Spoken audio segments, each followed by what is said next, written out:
नमस्ते कोनिचिवा। आज चाहिँ फेरि पनि मैले यही बुक जापानिज भाषा यानि कि निहोन्गो लिएर आएको छु। तपाईहरुले अगाडिको भिडियो हेर्नुभयो भन्ने आशा गर्दछु। आजको भिडियोमा रहेको छ यतापट्टिको यो पानाको केही वर्ड मिनिङहरु है त। आज हामी यति जति पढ्ने छौं, त्यसपछि भोलिको भिडियोमा हामी यो पढ्ने छौं, त्यसपछि हामी यो बुक चाहिँ पढ्दै जाने छौं। हिजोको भिडियोमा चाहिँ हामीले 18 नम्बरसम्म पढेको थियौं। आजको भिडियोमा हामी त्यही 19 बाट सुरु गर्दै जाने छौं है त। ल ढिला नगरिकन अब हामी सुरु गरौं। ल नि 19 नम्बरमा यहाँनिर लेखेको छ तौरोकु। तौरोकु यानि कि तो उ रो कु। तौरोकु। तौरोकु भनेको चाहिँ हामीहरुले के कुरामा रेजिस्टर इंग्लिशमा भन्नु पर्दाखेरि रेजिस्टर भन्छ भने नेपालीमा भन्नु पर्दाखेरि चाहिँ दर्ता भन्छ। तौरोकु सुरु भनेको चाहिँ दर्ता गर्नु है। अहिलेलाई चाहिँ हामी दर्ता मात्र लेख्ने छौं। त्यसपछि आउँछ 20 नम्बरमा। 20 नम्बरमा के लेखेको छ नामिदा। नामिदा। नामिदा भनेको चाहिँ आँसु। नामिदा तामा तीन दिनुहोस्, यो चाहिँ नामिदा हुन्छ। नामिदा भनेको चाहिँ आँसु है। आँसु। नामिदा। नामिदागा देरु भन्छ है। नामिदागा देरु। त्यसपछि 21 नम्बरमा छ हाम्रो निमोचु। निमोचु। निमोचु भनेको चाहिँ तपाईको ब्यागेजहरु, लगेजहरु, सामानहरुलाई चाहिँ निमोचु भन्छ है त। सामान लेखौं है त। सामान। ल त्यसपछि 22 नम्बरमा रहेको छ नुनो। नुनो। नुनो। नुनो भनेको चाहिँ कपडा। कपडा क्लोथ। कपडालाई चाहिँ नुनो भन्छ है त। त्यसपछि रहेको छ 23 नम्बरमा नेदान। नेदान। नेदान भनेको चाहिँ प्राइस यानि कि मूल्य। नेदानगा आगारु, नेदानगा सागारु भनेको चाहिँ बढ्नु, यसको मूल्य घट्नुलाई चाहिँ नेदानगा आगारु, नेदानगा सागारु भन्छ है त। अहिलेलाई चाहिँ मूल्य। मूल्य। त्यसपछि 24 नम्बरमा रहेको छ हाम्रो नौमिन। नौमिङ। नौमिङ चाहिँ फार्मर, किसान। नौमिन। जापानमा चाहिँ प्राय जसोले आफ्नो बाबा के सिकोतो गर्नुहुन्छ, के काम गर्नुहुन्छ भन्दाखेरि चाहिँ नौग्यो भन्छ है त्यसलाई चाहिँ। फार्मिङ है। र त्यो फार्मिङ गर्ने फार्मरलाई चाहिँ, किसानलाई चाहिँ नौमिन भन्छ है त। यसमा हामी किसान लेखौं है त। किसान। त्यसपछि 25 नम्बरमा रहेको छ हा। दाँतलाई चाहिँ हा भन्छ है त। सजिलो छ नि। हा। दाँत। पछि हामी फेरि अर्को भिडियोमा चाहिँ यो बडीको पार्ट्सहरुको बारेमा पनि पढ्ने छौं। त्यही भएर अहिले नै आइहालेछ यो हा भन्ने शब्द चाहिँ। अहिले नै याद गरिराख्नुहोस् है त। म यहाँनिर होसी मार्क दिन्छु, स्टार दिन्छु है त। त्यसपछि 26 नम्बरमा छ हिमा। हिमा यानि कि फुर्सद, फ्री टाइम है त। फुर्सद। त्यसपछि रहेको छ 27 नम्बरमा फुता। फुता यो चाहिँ आरुबाइतोहरु गर्दाखेरि एकदम युजफुल हुन्छ। फुता यानि कि यसको ढकनी। ढकनी। ढकनी। 28 नम्बरमा रहेको छ हेन्जी।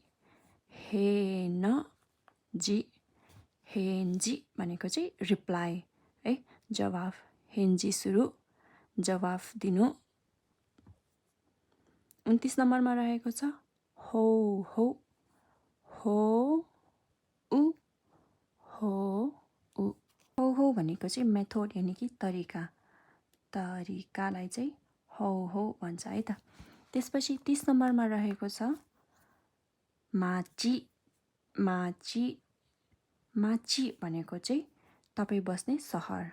सहर यानि कि तपाईँ कस्तो सहरमा बस्नुहुन्छ त? ठुलो, धेरै भिडभाड भएको, एकदम शान्त भएको हो, त्यो चाहिँ सबै माचीमा पर्छ है त। माची भनेको चाहिँ सहर। पछि अर्को रहेको छ मिसे। मिसे यानि कि पसल। मिसे है। 32 नम्बरमा रहेको छ मुसी। मुसी भनेको चाहिँ यो किरा फटेङ्ग्राहरूलाई चाहिँ मुसी भनिन्छ है, किरा। 33 नम्बरमा रहेको छ मेमाई। मेमाई भनेको चाहिँ डिजिनेस यानि कि रिङ्गटा लाग्नु, रिङ्गटा है। त्यसपछि 34 नम्बरमा मोन्दाई।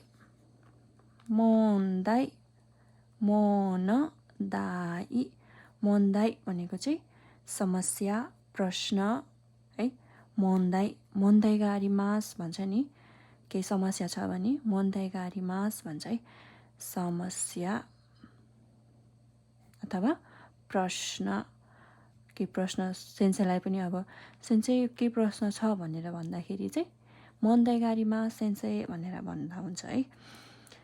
याकुसोकु यानि कि प्रमिस, बाचा। याकुसोकु सिमास भन्छ नि होइन, याकुसोकु सुरु, बाचा गर्नु। त्यसपछि युकी किगा फुरिमास। हिउलाई चाहिँ युकी भन्छ है। त्यसपछि योकु भनेको चाहिँ राम्ररी, धेरै भनेको छ। यो चाहिँ योकुनारिमास होइन, राम्रो हुँदै जान्छ, राम्रो, योकु। अर्को छ रान्बो भनेको चाहिँ भोइलेन्स, हिंसा है। रान्बो भनेको चाहिँ हिंसालाई चाहिँ रान्बो भन्छ है। त्यसपछि 39 नम्बरमा रहेको छ रिउ यानि कि रिउ भनेको चाहिँ कारण। यो एकदम युज हुन्छ, याद राख्नु होला है। कारण रिउ वनन्देस्का, कारण चाहिँ के हो भनेर सोद्धाखेरि चाहिँ जवाफ फर्काउनेसम्म हुनु पर्यो। रुसु भनेको चाहिँ घरमा कोही पनि नभएको बेला चाहिँ रुसु भन्छ है त। घरमा कोही मान्छे उपस्थित हुनुहुन्न भने रुसु भन्छ, यानि कि अनुपस्थिति।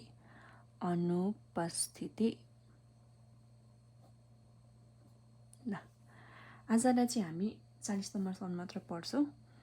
यो 3टा बाँकी रहेको छ, 3टा चाहिँ हामी अर्को भिडियोमा पढ्छौँ है त। ल, यो चाहिँ तपाईँहरूले स्क्रिनसट गर्न पनि सक्नुहुन्छ, अथवा यसलाई चाहिँ तपाईँहरूले पज गरेर नोट आउट गर्न पनि सक्नुहुनेछ। यतापट्टि यसको इङ्ग्लिसको मिनिङहरू छ, म यस्तै सरर पढिदिन्छु है त एकचोटि।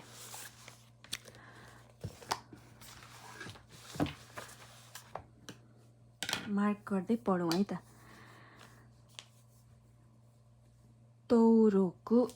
तौरोकु दर्ता रेजिस्ट्रेसन। नामिदा आँसु, टियर्स। निमोचु सामान, ब्यागेज। नुनो कपडा, क्लोथ। नेदान मूल्य, प्राइस। नौमिन किसान, फार्मर। दाँत, टुथ। हिमा फुर्सद, फ्री टाइम।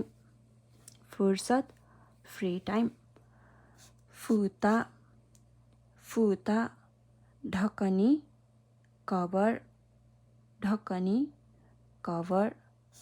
हेन्जी हेन्जी जवाफ रिप्लाई हो हो मेथड तरिका माची सहर सिटी मिसे पसल शप मुसी किरा इन्सेक्ट मेमाई रिङ्गटा डिजिनेस मोन्दाई समस्या प्रश्न प्रब्लम याकुसोकु बाचा प्रमिस युकी ह्यू स्नो योकु राम्ररी धेरै वेल रानबो हिंसा भायोलेन्स रियु कारण कज रुसु अनुपस्थिति एब्सेन्ट। ल आजको भिडियोमा यति नै। अर्को भिडियोको लागि सब्सक्राइब बटनलाई थिचिदिनु होला। धन्यवाद। Bye bye. साइनरा।